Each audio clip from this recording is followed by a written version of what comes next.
കോഴിക്കോട്ടെ 2 വയസ്സുകാരി കുഴഞ്ഞു വീണു മരിച്ചു. വടകര സ്വദേശികളായ പ്രകാശൻ, ലിജി ദമ്പതികളുടെ മകൾ ഇവയാണ് മരിച്ചത്. ഛർദിയെ തുടർന്ന് കുഞ്ഞിനെ ആശുപത്രിയിൽ എത്തിച്ചെങ്കിലും ജീവൻ രക്ഷിക്കാനായില്ല. ഗോകുലുണ്ട് വിശദാംശങ്ങളുമായി. ഗോകുൽ, എന്താണ് കുട്ടിക്ക് സംഭവിച്ചത്? വിശദാംശങ്ങൾ.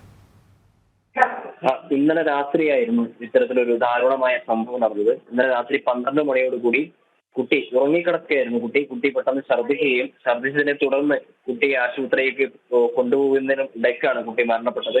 ഉറങ്ങിക്കിടക്കുന്ന കുട്ടി പെട്ടെന്ന് ഛർദ്ദിച്ചതിനെ തുടർന്ന് മാതാപിതാക്കൾ പേടിച്ച് കുട്ടിയെ വടകരയിലുള്ള ഗവൺമെന്റ് ആശുപത്രിയിലേക്ക് കൊണ്ടുപോയിരുന്നു. എന്നാൽ ആശുപത്രിയിൽ എത്തുമ്പോഴേക്കും കുട്ടി മരണപ്പെടുകയാണ് ഉണ്ടായത്. തുടർന്ന് കുട്ടിയുടെ മൃതദേഹം കോഴിക്കോട് മെഡിക്കൽ കോളേജ് ആശുപത്രിയിലേക്ക് മാറ്റിയിട്ടുണ്ട്. കോഴിക്കോട് കുറുമ്പയിൽ, വടകര മുനിസിപ്പാലിറ്റിയിലെ കുറുമ്പയിൽ കുഞ്ഞാമ്പുഴി എന്ന് പറഞ്ഞ സ്ഥലത്തെ പ്രകാശൻ, ലിജി ദമ്പതികളുടെ മകളാണ്. 2 വയസ്സ് മാത്രം പ്രായമുള്ള കുട്ടിയായിരുന്നു. ഛർദിയെ തുടർന്നാണ് കുട്ടി ഉറങ്ങിക്കൊണ്ടിരിക്കുമ്പോൾ പെട്ടെന്ന് കുട്ടി ഛർദിക്കുകയായിരുന്നു.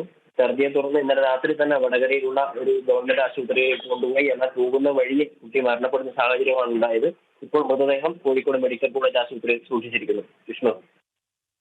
പ്രകാശൻ, ലിജി ദമ്പതികളുടെ മകൾ ഇവയാണ് മരിച്ചത്. കുഴഞ്ഞു വീണ് മരിക്കുകയായിരുന്നു. ഗോകുലാണ് വിശദാംശങ്ങൾ നൽകിയത്.